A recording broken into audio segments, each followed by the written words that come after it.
right, welcome, NAB Show New York. My name is Juan Galdamez. I'm with Xperi. Good to see some of y'all who I know. I am going to talk a little bit about what's happening in the vehicle when it comes to broadcast radio. And we'll go ahead and get started. We got 30 minutes, a lot in here. If you have any questions, feel free to pop the hand up, or let's have a conversation, or we can save it towards the end if we have enough time. So this is the title slide. So quick overview of who we are at Xperi. We have been very focused on delivering technology to automotive for broadcast radio, as well as other things when it comes to broadcasting.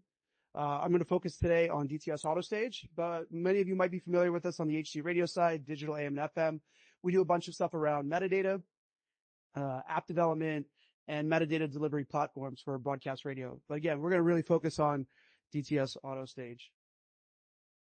So to give some context so that to give you a little bit of credibility, that we have a little bit of insight into what we're going to talk about today with the connected car. At Xperi, we've delivered at this point, it's probably about over 150 million vehicles with our technologies, with the vast majority of that being broadcast radio technologies, which has been about HD radio, which earlier this year, I believe, crossed over the 100 million mark with every automaker. At the same time, we work with every automotive manufacturer that's delivering vehicles inside North America, right? So all of the different brands that are producing vehicles and delivering, we're engaged with them on a daily basis, working and talking about what does broadcast radio look like with HD radio and what we'll talk about with AutoStage. In addition to those groups, we're also fully engaged with the tier 1 suppliers who play a critical role in the ecosystem of automotive and working with those groups as well. So we've been doing this for over 20 years. Not me, but for quite a while, but our team is well informed about what's happening with broadcast inside the car. How does radio show up inside the vehicle? Years ago, we started to get a lot of questions from the automotive industry around what else can broadcast deliver to the vehicle? How else can radio remain competitive when it comes to the vehicle? What else can we do for radio in the car? We started to look at that and realize connectivity in the car is increasing, 20-fold, year over year, probably even more than that. And so we started working on an approach, which is hybrid radio, which is taking over-the-air broadcast radio, taking the internet connection in the car and bringing them together. Still using the AM, the FM, and the HD signal for audio delivery, but we're using that internet connection over the top to enhance the experience. And you'll see what that looks like in just a second. We launched our service, DTS AutoStage, in 2020 with Mercedes. And as I mentioned, it's a hybrid approach. Broadcast and IP in the car, audio delivered via broadcast. The goal of doing that is what we want to do is we want broadcast to do more in the car. We want to raise the bar for what the experience in the vehicle when you're listening to broadcast radio could potentially be. And we'll take a look at that a little bit further. There's also a level of insights that we can start to gather that I'll touch on as well. At this point, we're about 195 countries, representing over 85,000 radio stations, and that number continues to grow. And important to note, if you are a radio broadcaster, it is 100% completely free to participate in DTS AutoStage. The other portion of the metrics as well, I will share that with you as well, and that is completely free for broadcasters to participate. Also of note, we are patent protected, so we have an IP portfolio around a lot of these solutions and how to improve the broadcast experience and giving that protection of from all of our partners, whether it be automotive or broadcast, when we're looking at our solution. So now we're going to take a quick look at what actually hybrid radio or DTS AutoStage looks like inside of a vehicle.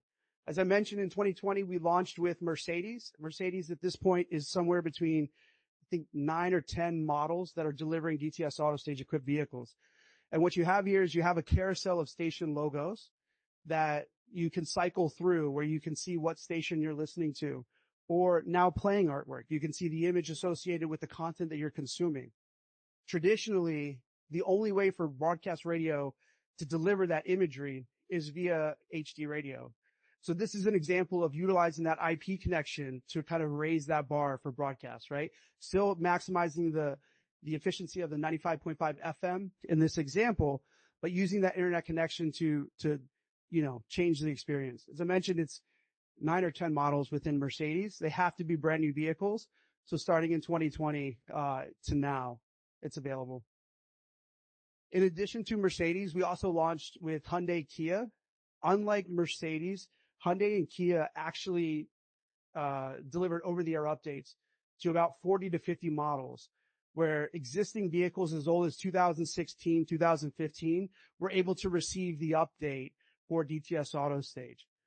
What you see here is on the right side, you have this now playing screen that has this rich content, but then on the left side, you have this station list that has station logos, station slogans, and station name for every station that can be received inside of the vehicle at that given time. And these are all things that are possible because of that internet connection, right? You can't do that over analog. Some of it can't be done with HD, right? The slogan and things like that. So again, another great example of that IP broadcast combination. The Kia radio is very similar, just shading and coloring, but very similar experience in the Kia and the Hyundai. And as I mentioned, there's an over-the-air update, 40, 50 miles, I believe, something in that range. In the Hyundai family as well, we also launched, this is a brand new 2025 GV90, I believe, GV80, GV90. And this is the broadcast experience inside of that vehicle. I took this earlier this year. But what you're looking at here is a rich screen that has logos represented for every broadcast station in that market where that car is at. It's a 27-inch screen, I think, from the instrument cluster all the way to the center of the vehicle. And having radio show up this vibrant, exciting way, filling the screen with this great content, supporting the broadcast experience and hopefully keeping listeners tuned into broadcast when they're looking for content in the car. And then I would say probably the best looking AM radio I've ever seen. As I mentioned earlier, DTS AutoStage supports AM, FM, HD broadcast. This is the AM radio inside that Genesis GV80, right? Still utilizing the AM band for audio delivery, but using that internet connection to deliver all of the station logos, right? Raising that experience inside of the car so that AM looks vibrant. You can see the breadth of content that's available on the AM band inside of that vehicle. Genesis, I believe, was an over-the-air update as well, and I think every Genesis today has DTS AutoStage. At the same time that we launched Hyundai and Kia, we also rolled out with Tesla. So every Tesla around the world is now utilizing DTS AutoStage for logo delivery for broadcast radio. So if you're familiar with the radio, about a year and a half ago, when you went to FM in the car, it only had frequency and call letters. It had nothing else. You go to Spotify, you go to Apple Music, it's rich, it's vibrant, it's just a better experience, right? So working with Tesla, they utilize now DTS AutoStage to ingest station logos for every radio station, when you're in the market where you're tuning in, right? So now when you go into the radio in a Tesla, you have this visual experience where you can see every broadcast logo, all the station logos for every station available to you and filling that screen, creating a better overall user experience. It's in every Tesla, as I mentioned, including the new Cybertruck, which I was just in, in addition, Tesla now has also like a rear seat screen in that Cybertruck, and logos now show up there as well. So using that IP connection to make sure that radio shows up as best as possible. You'll get tired of looking at car pictures in a few. I'm going to try to breeze through them. The hope is that you see this, and I want to make it more visual and show you that this is real, right? These are everything I'm showing, all these vehicles that I'm showing today. You can go out, go to a dealer, hop in a car and see it, right? This is here today, and it's only growing.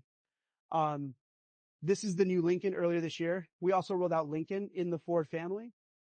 You have a pillar-to-pillar screen across the top of the dash, and you have radio represented there with a visual logo and visual artwork. Again, broadcast for audio, but IP for that imagery. 104.3 FM. You're listening to this Rihanna song, and you have the image of Rihanna showing up or the artwork showing up. Or on the right side of the screen, you have the WMAL logo showing up when you're listening to this news talk, right? Again, using broadcast for audio, IP to deliver this functionality. Earlier this year as well, we rolled out with Nissan. So the new Nissan Rogue, and I believe the new SUV, the big SUV should have DTS AutoStage as well. Very similar, right? Right side, we've got imagery. Again, analog radio has no ability to do the imagery delivery, right? That internet connection is what allows broadcast AM or FM to deliver that. And then on the left side, having the station list that has all of this content, station names, station slogans, or station logos and things like that, right? We're using that internet connection to deliver more metadata, more content for broadcast so that hopefully listeners and consumers will continue consuming radio and be engaged and see the content that they need. About a month ago, maybe somewhere between 2 weeks and a month ago, we started our rollout with Ford as well. So in the Ford family, as I mentioned, Lincoln, but now the new 2025 Ford Explorer has DTS AutoStage. And if you're familiar with the radio, again, prior to the launch, on the right side, you would have no logo, or in this case, you can't see it in these images, but you have no imagery associated with the content that you're listening to, right? You just have this giant empty screen on the right side. On the left side, you have RDS data, HD pad data. But now utilizing AutoStage, we're able to ingest the imagery associated with the content, station logos, station, again, these images don't capture it, but now playing artwork could be show host imagery, things like that. But using again, that combination to improve that experience. We are currently in the rollout as well with BMW. So BMW has started to roll out hybrid radio with DTS AutoStage here in North America. This image is obviously not North America. Things have been busy and haven't made a chance to get to a dealership just yet. But again, they're utilizing that internet connection to deliver more for broadcast in the car. So now you have playing artwork, you have station logos, you have a rich station list, and really raising that bar for broadcast inside of the car. And then for any video people or TV here as well, I'll throw this one in here too.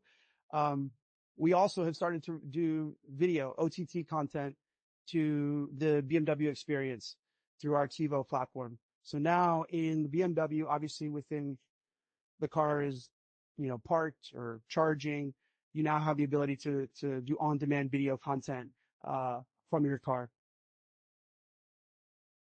Almost done with the pictures. And also within BMW Mini as well. So the new 2025 Countryman and Cooper will both have DTS AutoStage. So again, you get the drift here. Imagery, station name, filling that content, filling that screen. If you get a chance, this is a very cool looking radio. Full round screen. The logos are huge. The imagery is big. It's a cool experience. As I mentioned though, I kind of look at what I showed you earlier as foundational for radio, right?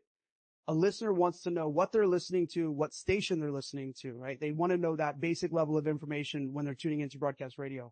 But the whole goal of IP in the car or AutoStage of bringing that internet connection together with broadcast, like I said, is to raise that bar, do more for broadcast radio. With Mercedes, we launched 2 additional services. Broadcast to stream transition. So when you're driving your Mercedes, you get to the edge of broadcast coverage. You have the ability to switch over to the stream, continue consuming that broadcast that radio station that you're listening to via the stream.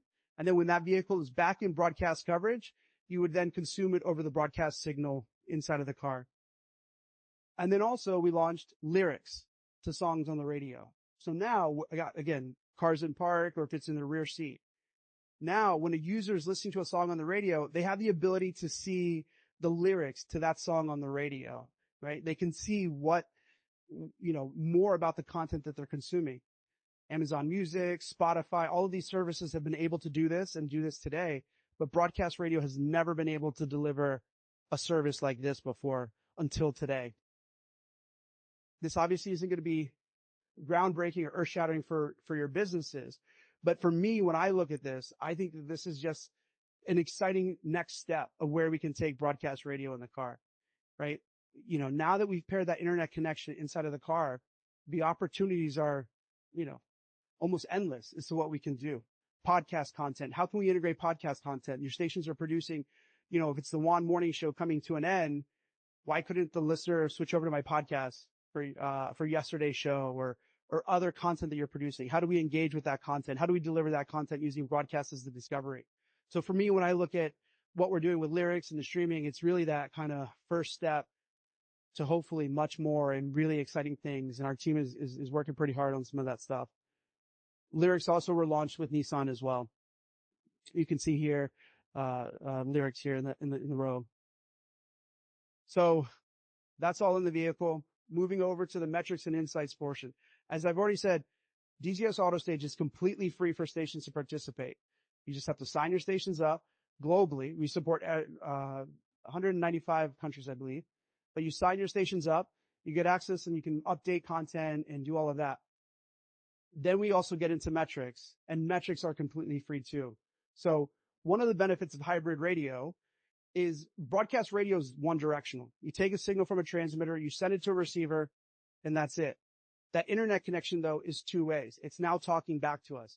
So now, with that DTS AutoStage experience, we can actually now tell stations how many times their broadcast station was tuned to from within inside the vehicle.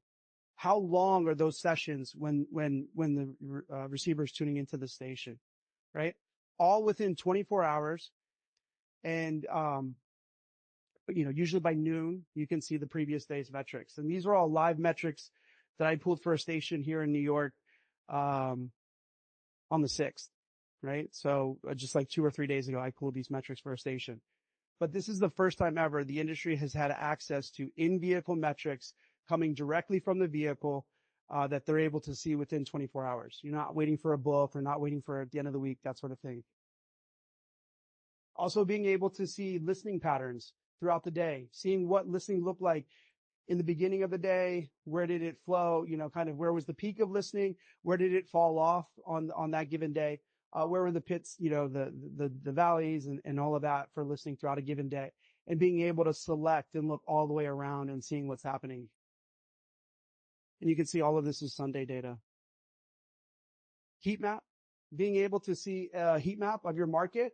So being able to see, as listeners are tuning into my broadcast station from the vehicle, where are they roughly tuning in from, right? Where are the hottest parts of the market when they're tuning into the station?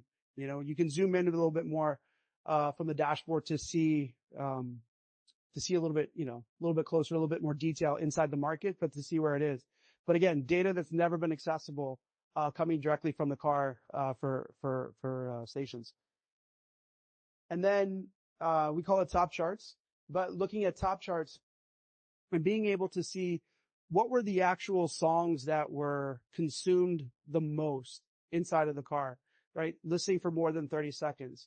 So not the songs that were, scheduled to play that, you put into automation to get delivered, but being able to now see what actual songs were listened, had a pair of ears behind it on a given week.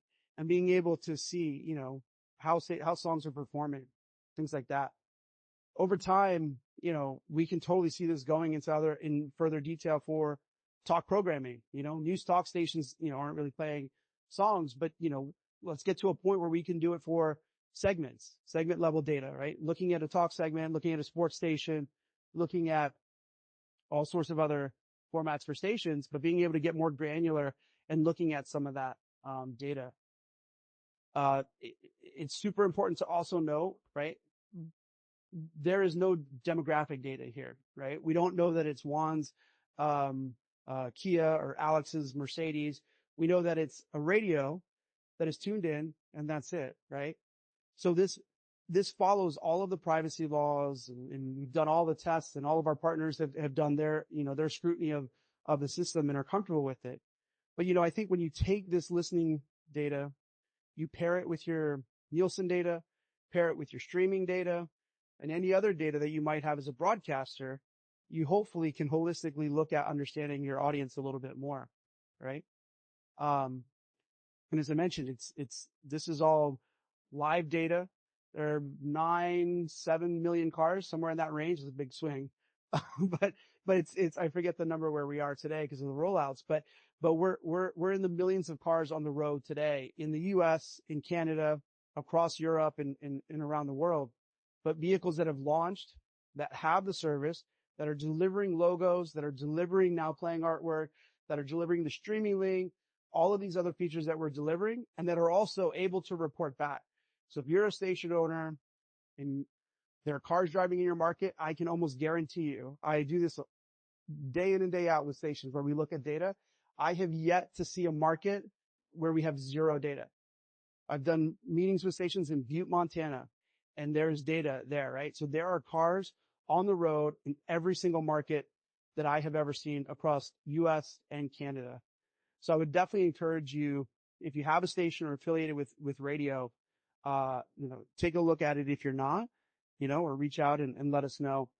But I'll leave it, with that. I'm early, got a few minutes.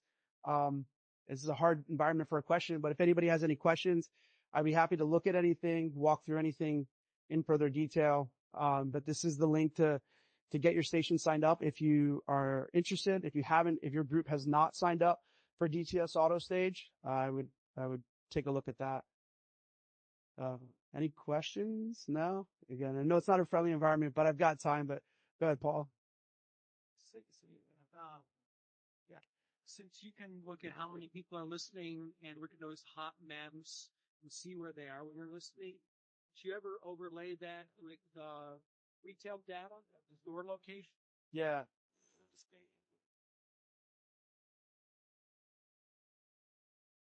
Yeah. So Paul's question is about that heat map and overlaying that heat map with other data sets and helping to take a look at whether it be retail data, store location data, things like that. At this moment, we don't. We're limited to what we can do with it, like exporting and things like that. But there are broadcasters doing that today, Paul. So there are broadcasters who are taking that heat map, using that in a pitch, putting in the client's store locations in the map, and just showing them that there are listeners. Data coming from the car is showing that there are listeners in and around your business, and there are stations that are generating money today based off of that data. So they're kind of doing it on their own. Over time, I could totally see, how does that look, right? Retail data, what about traffic data, weather data? What is that? If we had all sorts of other data, how does that impact broadcast listening, things like that? So, but yeah, right now stations are kind of doing it independent on their own. They're screenshotting and doing that. Yeah. Thanks, Paul. Yeah, no worries. That's it. I'll give everybody a few minutes back. We're about 5 minutes left. So I'll be around if you guys need anything, but, thank you for the time. I know it's towards the end of the day. So thanks.